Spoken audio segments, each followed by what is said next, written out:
오늘도 많은 분들이 오셨는데 참 잘 오셨습니다. 최근에 어떤 케이블 TV에서 서민갑부라는 프로그램이 지금 계속되고 있어요. 어제는 보니까 더덕 심어서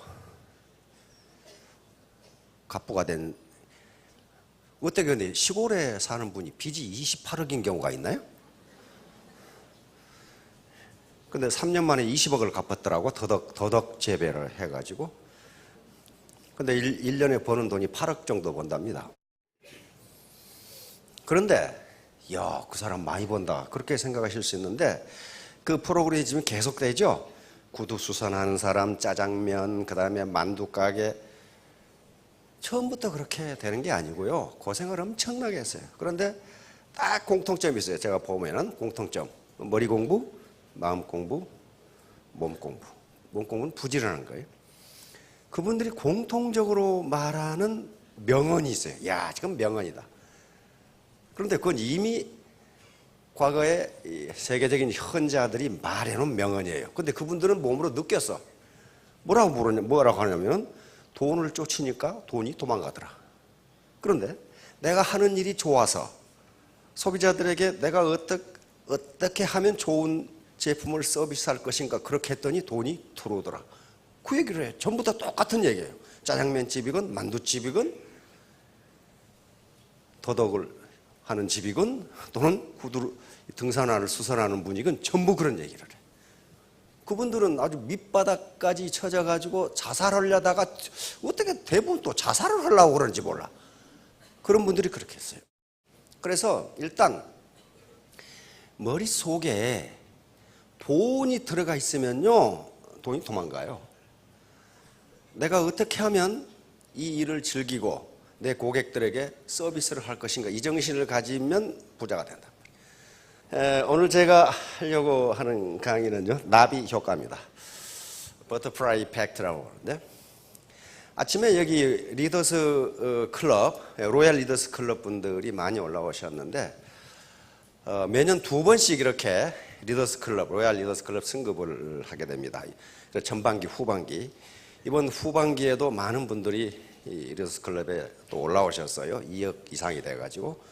그래서 지금 리더스 클럽이 총 70명입니다.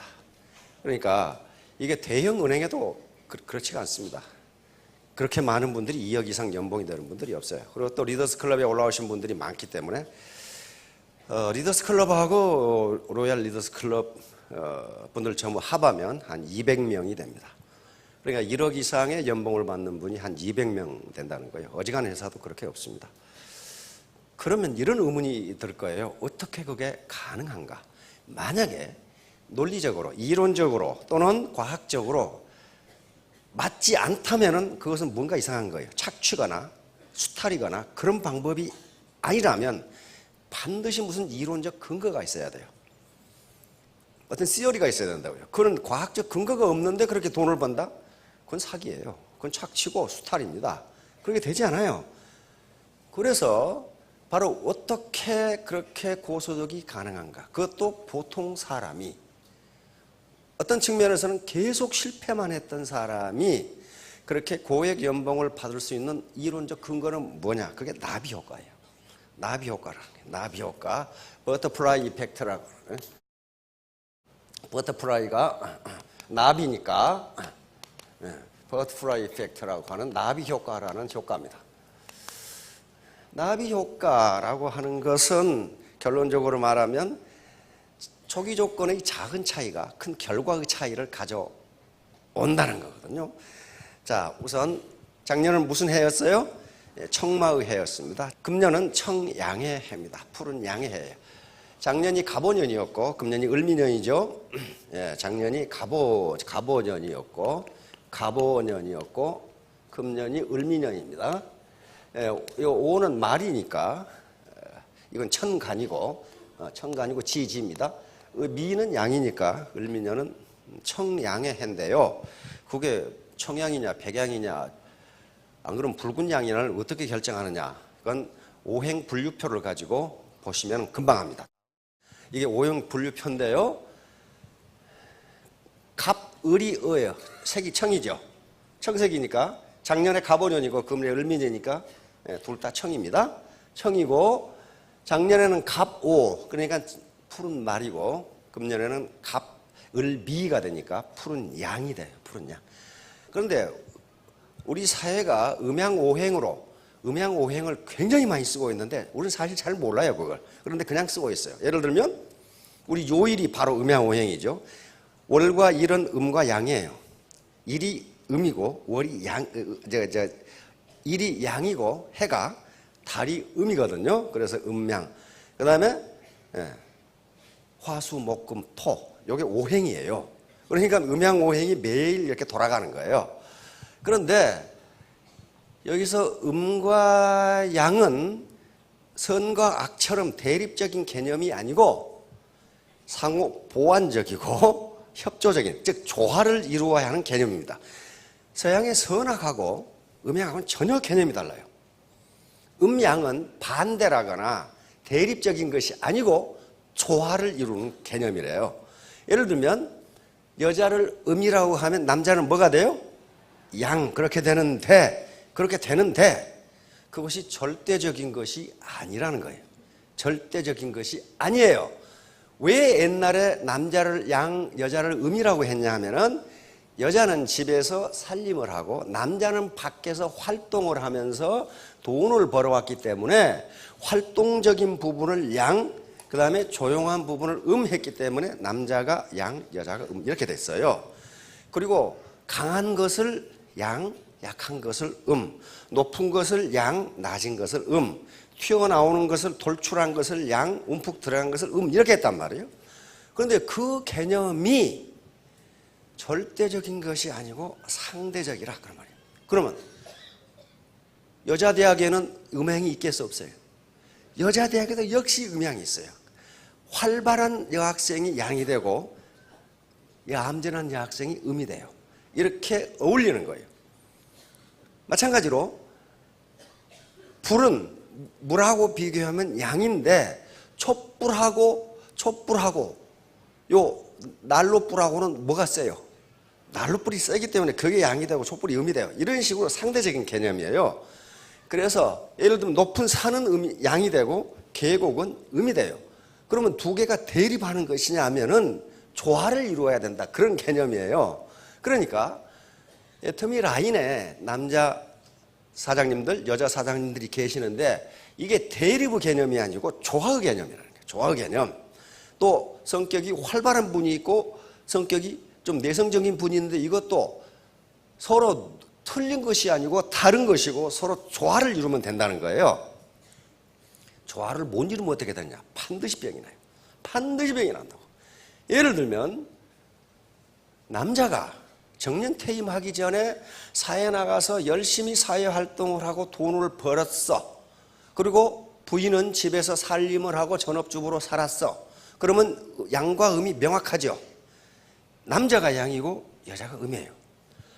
그런데 이 영감탱이가 정년퇴임을 하고 방구석에 들어앉으면 그때부터 여자는 사회활동이 시작돼.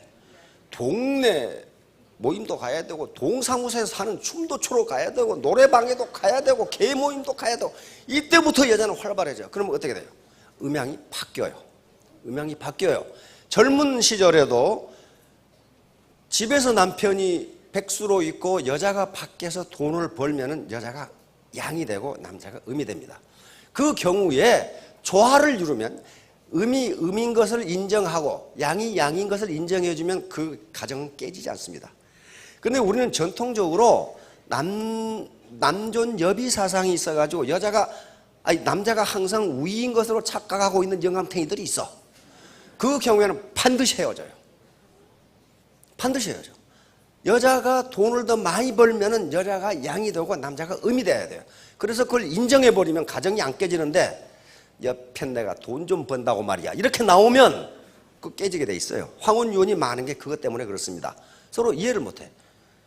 예를 들면 정년퇴임 해가지고 지금 부인은 지금 동사무소에서 하는 노래방에 가야 되는데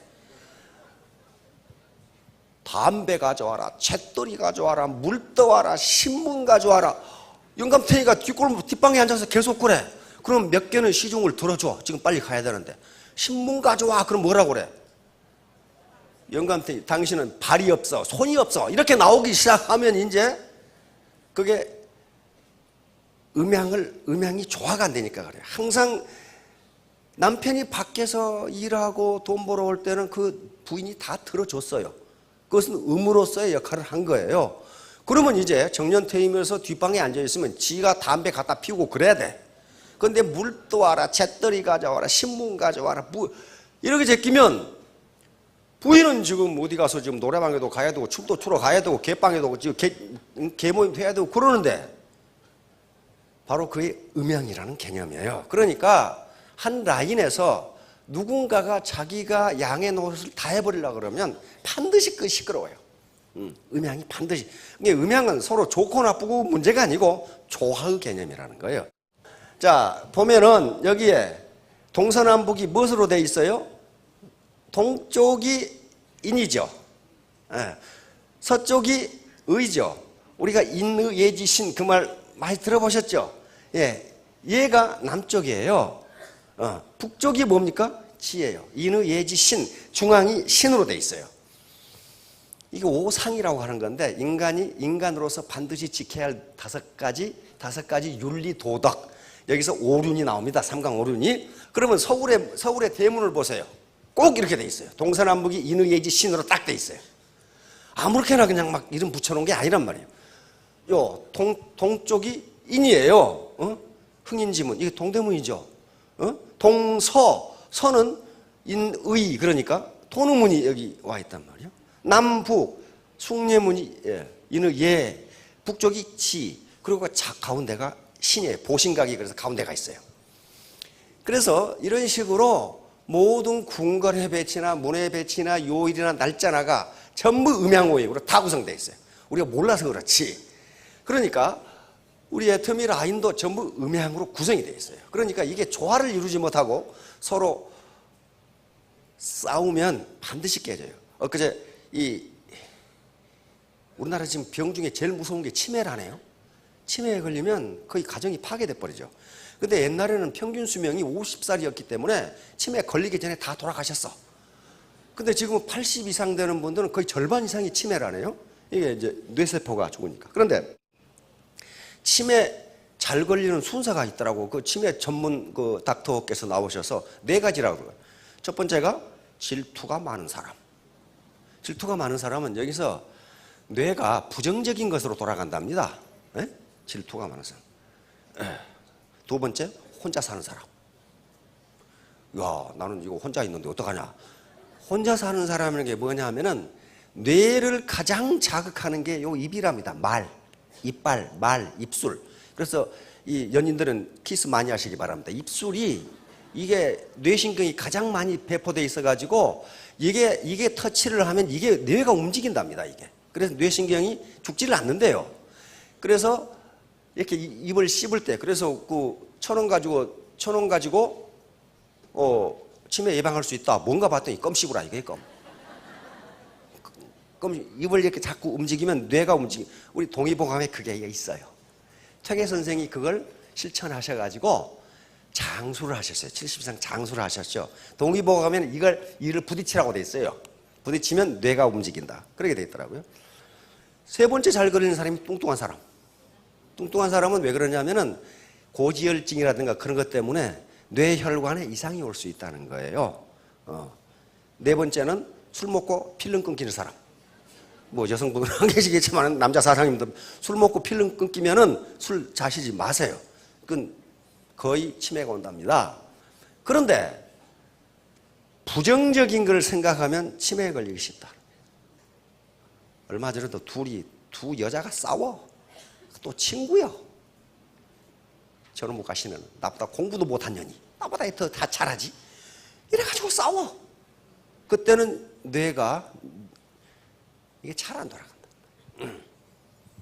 긍정적인 생각을 했을 때 뇌파가 잘 돌아가고 크리에이티브한 이 창의적인 아이디어가 나오고 그리고 뇌도 치매에도 걸리지 않는다는 거예요. 자, 그러면 이제 아름다울 미자, 선할 선자, 의로울 의자, 성스러울 상자는 전부 양에서 나온 겁니다. 전부 양자가 들어있죠. 양의 꼬리를 잘라가지고 다 이렇게 만들어요. 그러니까 2015년에는 아름답고 선하고 의롭고 상스럽고 그런 것만 생각했어요. 저도 직접 경험을 합니다. 기분 나쁜 생각을 하면요, 요 글이 나오지를 않아. 콱 막혀가지고 나오지를 않아요.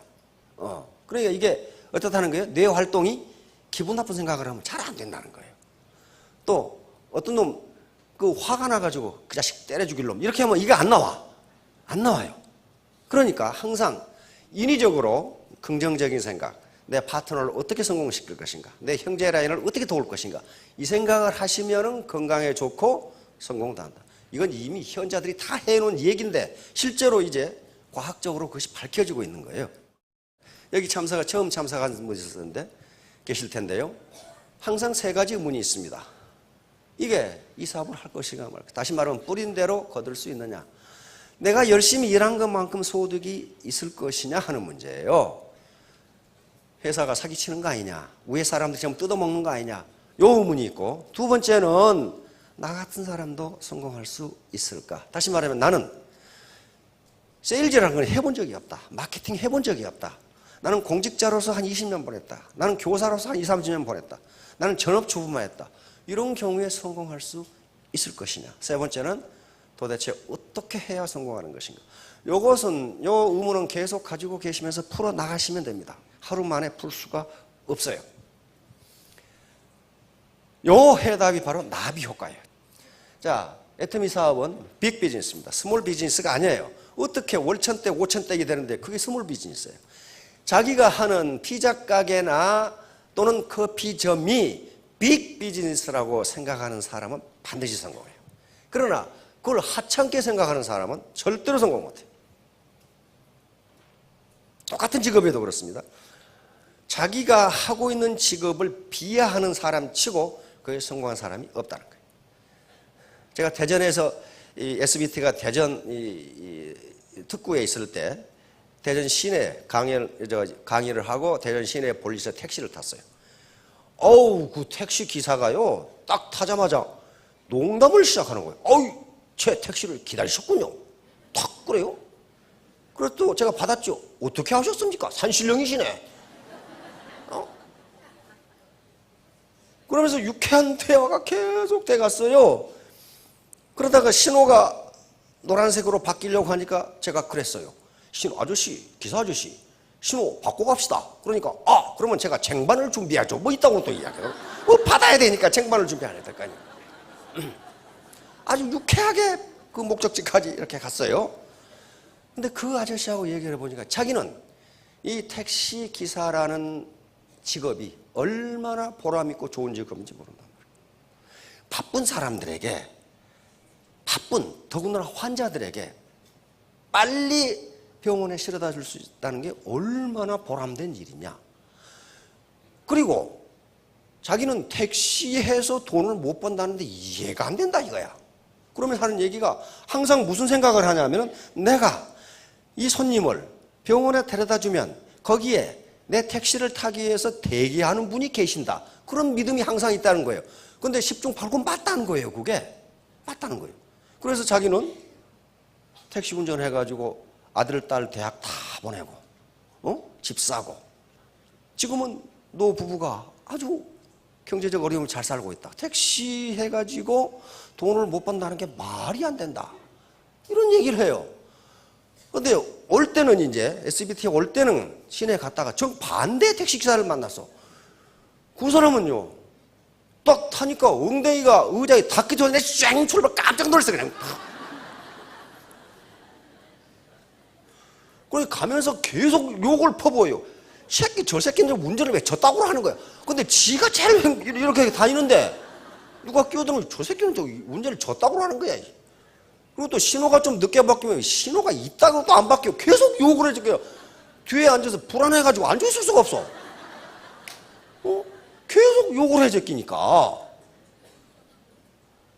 그래가지고 나중에는 말이지 아주 그냥 우악스러운 욕을 하는 거야. 내가 이런 것이나 헤쳐먹고 살 것 같으냐고. 아니 지금 자기가 하는 택시 운전을 이런 것이나 내가 헤쳐먹고 살 것 같으냐고 그러고 앉아있더라고. 그러니까 그 사람이 자기가 하는 직업을 비하하는데 일이 잘 될 리가 없잖아요. 근데 앞에 택시 운전사 그런 얘기를 하더라고. 택시 운전해서 돈이 안 되는 사람은 맨날 돌아다닌다, 요금에서. 그러면 거기에 누구 탈 사람 있냐 이거야. 맨날 돌아다니는데, 요금에서 돌아다니는데 안 탄다 이게야. 그거 똑같아요. 그건 진리입니다. 진리예요. 긍정적으로 생각하면 우주에 있는 긍정적인 기운을 빨아들이고, 부정적으로 생각하면 부정적인 기운을 빨아들인다. 그래서 그 인생이 부정적으로 된다. 그래서 바로 빅 비즈니스이기 때문에 이 사업을 한다고 생각하시면 그냥 심심풀이로 해볼까가 아니고, 우리 독립군 선조들이 독립운동 하듯이 하시면 돼요. 그러면 살아나. 그래서 이 세 가지입니다. 요거 안 하고 성공한 분은 한 분도 없어요. 먼저 머리 공부. 이건 쿨헤드입니다. 이성적으로 판단해야 돼. 요 회사가 사기치는 거 아닌가? 요 제품이 과연 절대 제품, 절대 가격인가? 과연 보상 플랜은 괜찮은가? 자기가 따져봐야 될 거 아니에요. 이건 냉철한 이성이고 합리적 판단을 말합니다. 머리 공부는 무슨 수학 영어 공부하는 게 아니고 필요하면 해야 돼요. 해야 되는데, 두 번째가 굉장히 중요합니다. 마음 공부. 웜 하트야. 따뜻한 마음이에요. 나 혼자 잘 먹고 잘 살겠다. 그거 해가지고 잘 먹고 잘 사는 사람 없어요. 동반 성장. 내 파트너 성공시키고 형제라인 성공시키고 모두 같이 성공하자. 그런 따뜻한 마음을 가져야 되고, 세 번째는 몸이 따라야 돼요. 몸이. 센터에 출근했다고 해서 일하는 게 아니에요. 내 그런 센터를 알고 있어요. 센터에 출근해서 라운드 테이블에서 신문 뚜적거리면서 이놈 죽일 놈 저놈 죽일 놈 다 때려 죽일 놈 이렇게 하고 앉아서 라면 끓여 먹고 집에 퇴근해. 그거 뭐가 돼? 그건 몸 공부가 아니에요. 그건 일하는 게 아니라고요. 이 세 가지는 잊지 마세요. 내가 이성적으로 판단해야 되고, 따뜻한 마음을 가져야 되고, 몸으로 움직여야 돼요. 자, 이제 바로 망하는 사람들이 이 세 가지 때문에 망해요. 덕박, 위전. 이것은 덕은 없는데 벼슬이 너무 높아, 지위가 너무 높아. 이때는 반드시 재앙이 있다. 지소 못해. 아는 건 별로 없으면서도 꿈꾸는 게, 도모하는 게 크다. 요 악어가 생선 먹겠어요? 이놈 먹겠어요? 지금 생각해 보세요. 악어가 입 벌리고 있는데 생선 가지고 유인하려고 이러고 하는 거 있어요.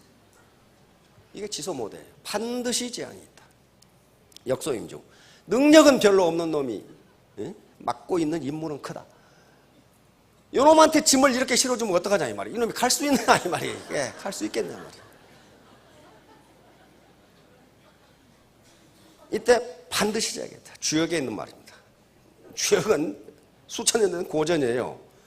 그러니까 그럼 어떻게 하라는 거예요? 애터미 사업에 3년간 정말 죽자 살자 하면요, 거의 대부분 스타 마스터가 됩니다. 팍 올라가 버려요. 이때 이렇게 되면 덕은 없는데 지위가 올라갔다. 반드시 왕따 당해요. 지소 못해. 아는 것도 없는데 큰 걸 하려고 그런다. 꼭 망해. 역소임중. 능력은 없는데 맡은 임무가 커. 반드시 재앙이 있어요. 자, 이 세 가지가 한꺼번에 어울려서 나타납니다. 애터미 사업자가 이렇게 되면 안 되기 때문에 이런 말씀을 교육을 하는 거예요. 이거 미국 얘기입니다. 세계에서 가장 먼저 하리마트를 만들었던 K마트. 지금부터 100년이 넘는 회사입니다. 망해버렸죠. 망해버렸어요. 왜? 그 회장이 휴브리스라고 하는데 오만에 빠졌어. 오만해지면서 망해버린 거예요. 월마트에게 추월당하고 망해버렸어요. 엔론, 세계 9위의 에너지 기업인데 분식회계를 해서 망해버렸어요. 마찬가지 월드컴, ATT를 능가하는 세계 최고의 통신기업인데 망해버렸어요. 왜? 그 CEO들이, 경영자들이 그 위치에 걸맞는 덕을 베풀지 못하고 거짓말을 했어, 분식회계. 미국은요, 거짓말을 하면요, 분식회계를 한다든가 거짓말을 하면 그냥 가석방하는 것이 아니고 망해버려요. 완전히 망해요. 이 회사들을 회계감사했던 앤더슨이라는 회사는 130년 된 회계회사인데 문 닫았습니다. 파산해버렸어요. 미국 정부에서. 거기서도 다단계, 이 펀드를 돌린 사람이 있죠. 근데 세게 하지 않았어요. 슬슬 해서 거의 이익을 다 주었는데 2008년 금융위기가 닥치면서 각 은행에서, 금융기관에서 자금을 회수하니까 이게 펀드라는 게 밝혀졌어요. 밝혀지면 어떻게 했어요? 죄를 받아야 돼요. 그 사람이 지금 70이 넘은 사람인데 징역 160년. 시장을 속인 죄야. 시장을 속였어. 그건 용서하지 않아요. 징역 160년. 이태리의 그 여객선 가라앉힌 놈 있죠? 선장 도망간 놈. 그럼 징역 2600년. 용서하지 않아, 그런 것은. 비양심적인 행동은 용서하지 않아. 그런데 펀드 회사 있죠? 사장은 징역 160년. 그 다음에 그것을 이것이 비정상적인 금융이라는 것을 알만한 사람. 지식인들이 있죠? 알만한 사람은 전부 공범으로 쳐버려요. 공범으로 전부 쳐버려. 이렇게 무서워. 그러니까 미국이 강국인 거예요. 조금도 용서하지 않아. 그러니까 이런 식으로 삼재앙, 자기 망해, 폐가 망신해, 회사 망해, 사회 손실봐 이렇게 돼버려요. 자, 애터미 사업은 하나의 대안입니다. 이런 것을 극복할 수 있는 하나의 대안이에요. 자, 그런데 애터미 사업 이제 가난에서 벗어나야 되는데, 미생이라는 그 드라마를 보셨는지 모르겠는데 어떤 시스템 속에 자기가 들어가 있으면 시스템의 한 부속에 불과합니다. 자기 시스템을 갖지 않으면요 완생이 될 수가 없어요. 결국 미생으로 끝납니다. 그러면 완생이 되려면 자기 시스템을 가져야 돼요. 나를 위해서 이루는 시스템을 가져야 되는데, 애터미 사업에서 항상 바이너리지만 항상 자기가 1번이라고 생각하시면 됩니다. 그러면 이 시스템은 자기를 위해서 일하는 거예요. 그러면 어떤 개인이 착취하냐? 그게 아니에요. 상호 인터랙션, 상호작용을 하면서 상호 이익을 주는 게 이게 이제 나비 효과예요. 자, 그래서 휴수동행, 손잡고 같이 가야 됩니다. 당신도 성공하고 나도 성공하고, 나도 이익을 보고 고객도 이익을 보고 그리고 사회도 이익을 보고, 휴수동행, 손잡고 같이 가자. 이건 시경에 있는 말입니다. 시경, 북풍, 폐풍이라는 시에 있는데 함께 가야 살 수 있어요. 이제 나비 효과가 나옵니다. 나비 효과는 MIT 대학의 기상학자 에드워드 로렌츠가 1960년대에 발견을 했습니다. 이 양반 12개의 방정식을 가지고 기상 예측을 하는데, 컴퓨터 시뮬레이션을 계속 하다가 어떤 내일은 날씨가 맑고 바람이 어떻게 되고 구름이 어떻게 되고 딱 예측을 해놨어요. 근데 한번 확인을 해보려고 기상 예보를 하기 전에 데이터를 입력해 놓고 오줌 싸러 갔어. 오줌 싸러 가서 봤더니 전혀 달라, 값이. 전혀 달라. 깜짝 놀랐어요. 어떻게 됐나? 봤더니 컴퓨터가 4452에서 입력을 했어, 스스로. 그런데 그 차이라는 것이 0.00027밖에 안 되는데 내일의 날씨 결과는 완전히 달라요. 깜짝 놀라서 여기서 이제 기상학과에서 논문을 발표합니다. 아마존에서 나비의 날개짓이 한 달 후에 텍사스에서 폭풍을 일으킬 수도 있다. 그래서 이 효과를 나비 효과라고 이름을 붙였습니다. 다시 말하면 초기 조건의 조그마한 차이가 엄청난 결과의 차이를 가져온다. 결과의 차이를 가져온다. 처음에는 미미하지만 나중은 창대하리라, 이렇게 돼버린 거예요 지금. 그래서 이 세계 최고의 기상학자인데 어떤 결론을 내렸냐 하면은 일기예보를 정확하게 하는 것은 불가능하다. 이렇게 생각해요. 불가능하다. 왜?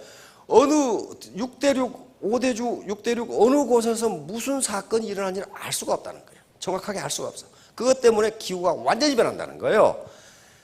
자, 그래서 나비 효과라는 영화도 있죠. 조그마한 원인의 차이가 엄청나게 큰 결과의 차이를 가져온다는 거예요. 자, 요게 일상에서 일어나는 나비 효과예요. 양궁, 사격. 이거 아주 보통 선수들이 아니에요. 10m 있는 관역을 쏘는데 자기는 똑같이 쐈다고 생각하지만은 초기 조건이 다르다는 거예요. 아주 우리가 알 수 없는 초기 조건이 달라. 뭐가 달라요? 숨을 어떻게 쉬었는가? 손가락에 땀이 얼마나 났는가? 그 당시 바람이 어떻게 됐는가? 기온이 어떻게 됐나? 습도가 어떻게 됐나? 이게 조그만 차이가 있어도 맞지가 않는다는 거예요. 그러니까 이게 나비 효과예요. 초기 조건에 조그마한 차이가 커다란 결과의 차이를 가져온다. 이거 클레오파트라 알죠? 클레오파트라고 코가 조그만 낮았더라면 세계 역사가 바뀌었을 거다. 바뀌었을 거예요. 시저나 안토니오가 클레오파트라한테 빠져가지고 완전히 죽을 썼죠. 콧대가 보통 높은 여자가 아니거든. 콧대를 조금만 낮췄으라면 괜찮을 건데. 이건 뭐예요? 엊그제도 또 항공기 사고 저기서 났었죠. 그런데 그 기사를 가만히 보세요. 누구누구는 비행기를 타러 가다가 교통이 신호등에 걸려서 못 가가지고 살았다. 그 말이죠. 조그만 불과 1분의 차이가 목숨을 왔다 갔다 시켜. 초기 조건의 조그마한 차이가 커다란 결과의 차이를 가져온다고요. 자, 이런 것도 마찬가지. 기상이변도 초기 조건의 조그마한 차이예요. 태평양에서 물의 온도가 0.몇 도 오르냐 내리냐에 따라서 이렇게 된다고요. 산불도 처음부터 이렇게 큰 불이 난 게 아니야. 어떤 사람이 담배불을 갖다 내버렸어. 조그마한 원인의 차이가 커다란 결과의 차이를 가져. 마찬가지. 요 KTX가 탈선하는 것도요, 무슨 큰일 때문에 탈선한 게 아니에요. 무슨 부품 하나가 고장났다나? 요것 때문에 조그마한 원인의 차이가, 초기 조건의 차이가 커다란 결과의 차이를 가져온다. 그러니까, 자, 사관학교에서 죽으라고 4년간 교육을 받습니다. 통상 군대에서는 그렇게 점잖은 말 안 쓰지요. 멋 빠지게 고생했다고 그러지요. 군대 갔다 오셨으면 잘 알 거예요. 참 멋나게 고생했다고 말이지 뭐 이제 그런 말. 자, 그렇듯이 4년간 죽으라고 고생해서 얻는 게 고작 뭐예요? 육군 소위예요. 그렇죠? 그런데 육군 소위로 초기 조건이 육군 소위는 말이죠. 어떻게 됩니까? 나중에 4스타까지 갈 수 있는 가능성을 가지고 있어요. 그렇죠? 초기 조건이 똑같은 이 고생을 좀 덜 하더라도 하사로 임관하면 어떻게 됩니까? 아무리 가도 원사밖에 못 가요. 그렇죠? 초기 조건의 차이가 나중에 큰 결과의 차이를 가져와요.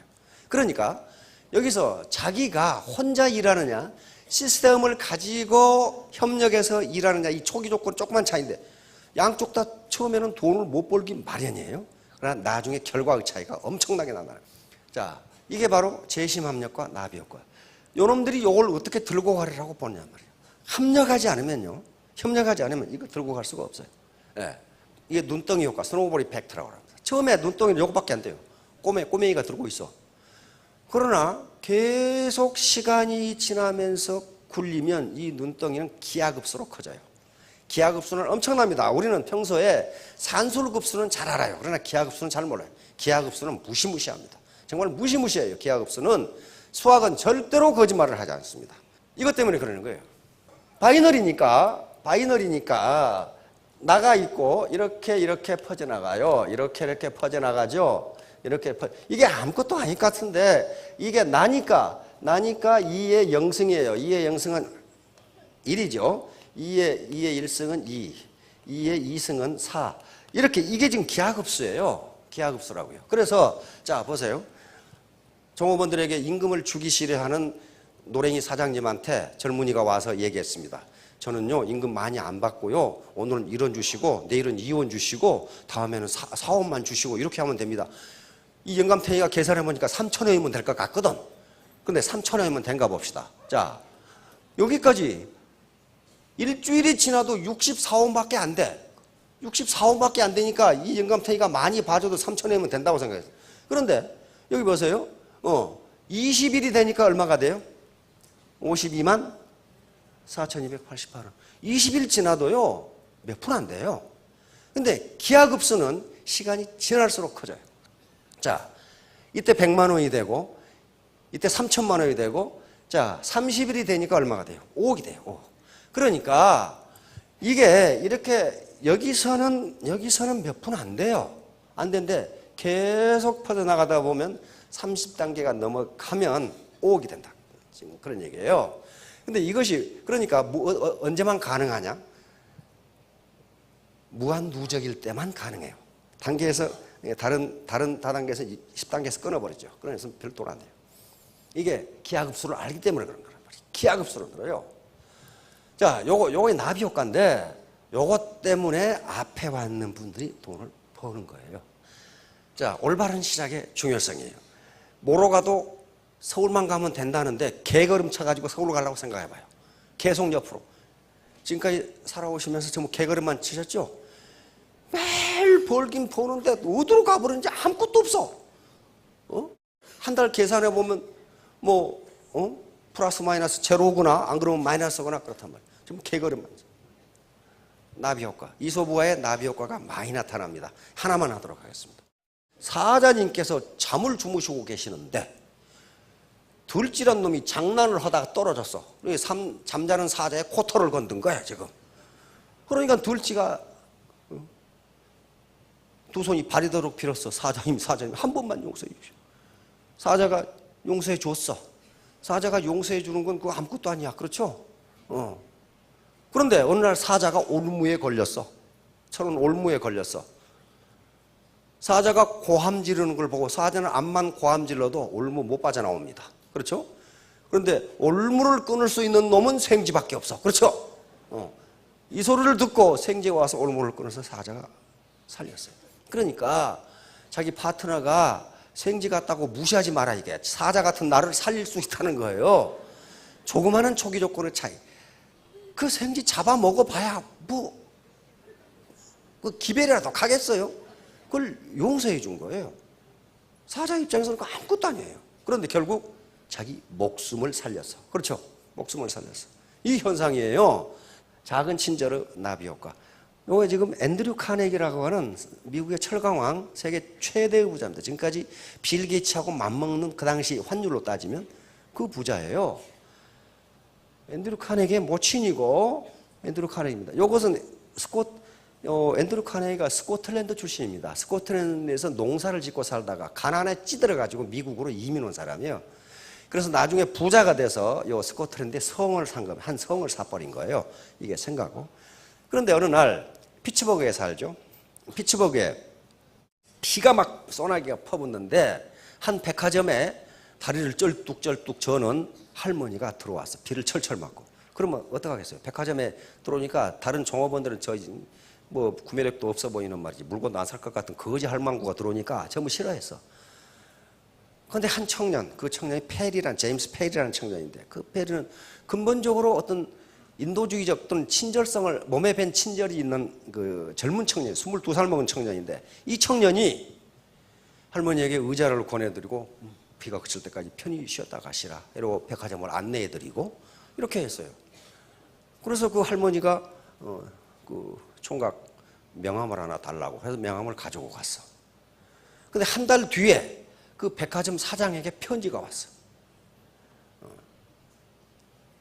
스코틀랜드 성을 장식할 테니까 스코틀랜드 성에 가서 물건을 주문받으시라. 근데 그걸 계산해 보니까 이 백화점에 2년 이익이야. 그런데 그때 페리라는 청년을 반드시 보내라. 그리고 카네기 회사의 다음 분기 물품을 당신 백화점에서 구매할 테니 계약을 체결하자. 그때 페리라는 청년이 반드시 계약을 해야 된다. 이렇게 된 거야.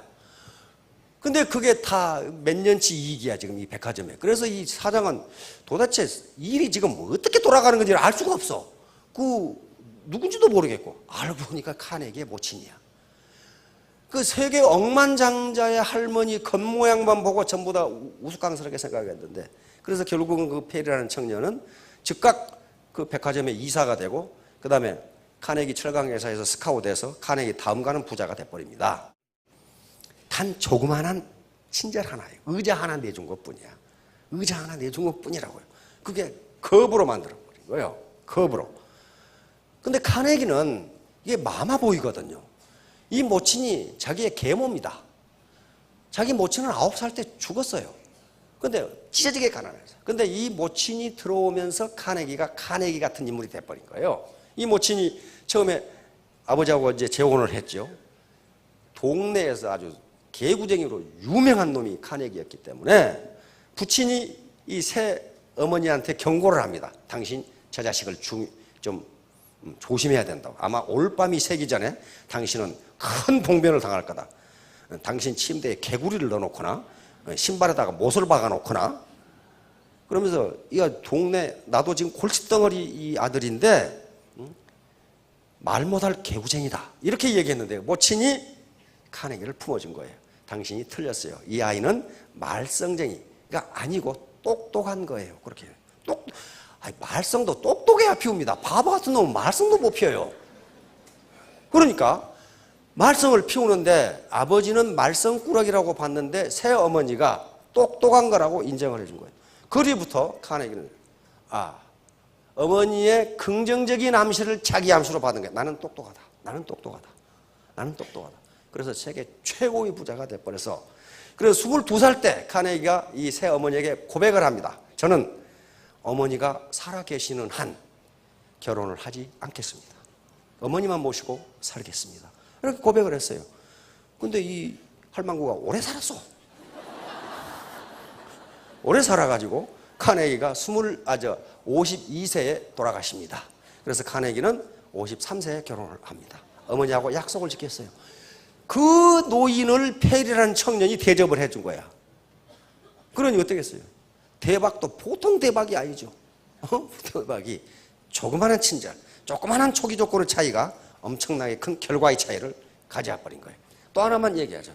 이건 얼마 전에 유엔 총회 지난번 9월에 있었죠. 우리 박근혜 대통령도 묵은 호텔이 이 호텔입니다.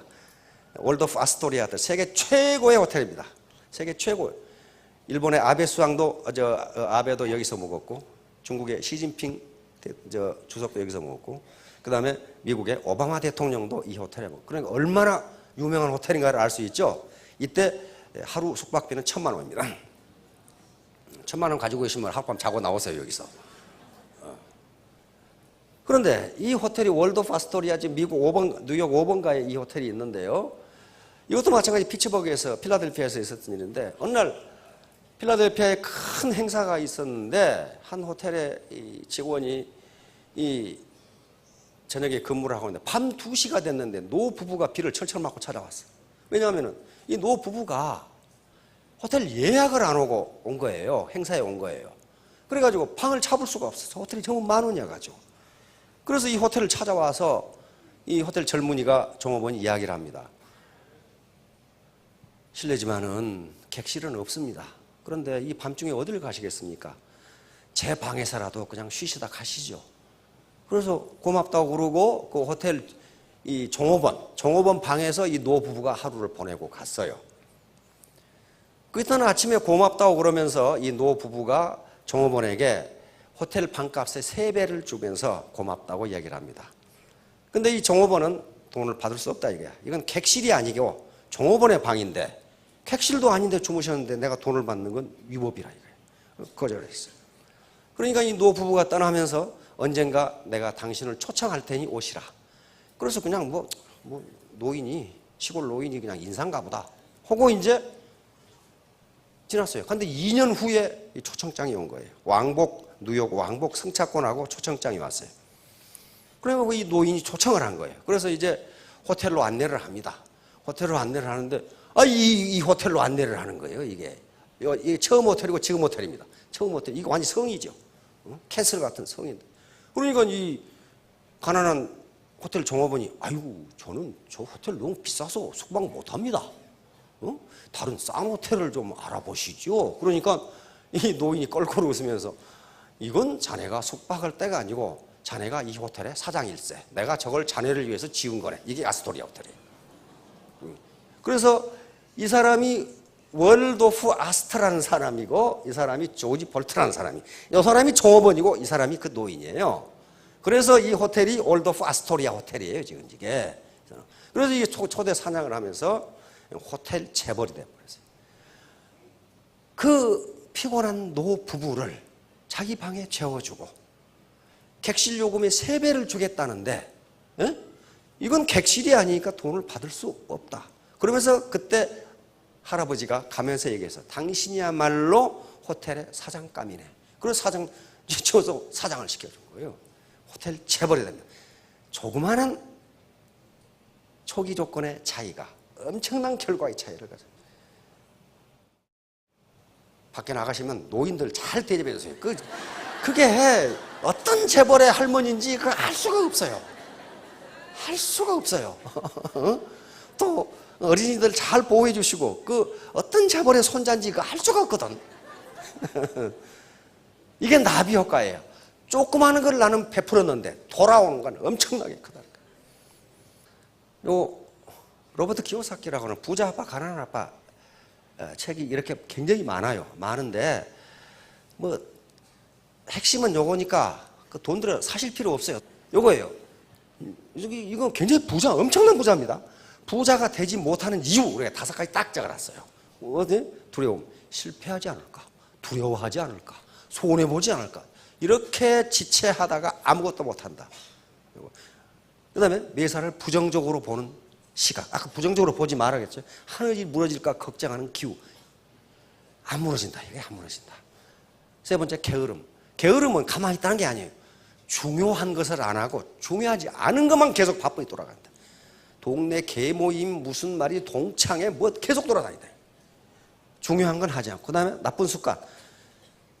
오늘 할 일을 내일로 미루는 습관. 뭘 부정적으로 보는 습관. 누구를 헐뜯는 습관. 이런 거. 마지막으로 거만함. 거만함은 배우지 않는 것을 거만함이라고 이 사람은 정의를 합니다. 자기가 다 안다고 생각하는 거. 이런 것도. 근데 이거 보세요. 이게 뭐 좋은 학교 나와야 이거 할습니까? 이 사람이 말하는 건 태도예요. 정신적 태도가 당신을 부자로 만들느냐? 아니다. 네, attitude everything이에요. 태도가 전부 다 들어오고 있잖아요. 이 사람이 한 말이거든요. 폴 마이어라는 사람. 미국 100대 부자 중 한 사람입니다. 이거 노숙자였거든. 노숙자인데 지금 기업을 40개나 거느리고 있는 100대 부자 중. 이 사람이 자기가 왜 성공했는지를 연구하는 회사를 만들었어요. 그 SMI라고 하는 회사인데 우리나라에 와 있어요. 보니까 내 정신 상태가 바뀌었다. 나는 노숙자로 산다고만 생각했는데 나라고 성공 못하느냐 그렇게 바뀌었다는 거예요. 가난하게 늙는 것은 당신 잘못이다. 가난하게 태어난 것은 당신 잘못이 아니다. 자기 잘못 아니죠. 그러나 가난하게 늙는 것은 당신 잘못이다. 요거에 정신 상태가 글렀다. 결론입니다. 애티튜드, 태도가 전부입니다. 여기에 자신의 능력은 1%만 있으면 되고요. 나머지 99%는 같이 하면 성공하십니다. 자, 3년 뒤, 5년 뒤에 모두 스타마스터, 로얄마스터가 되시기 바랍니다. 예, 감사합니다.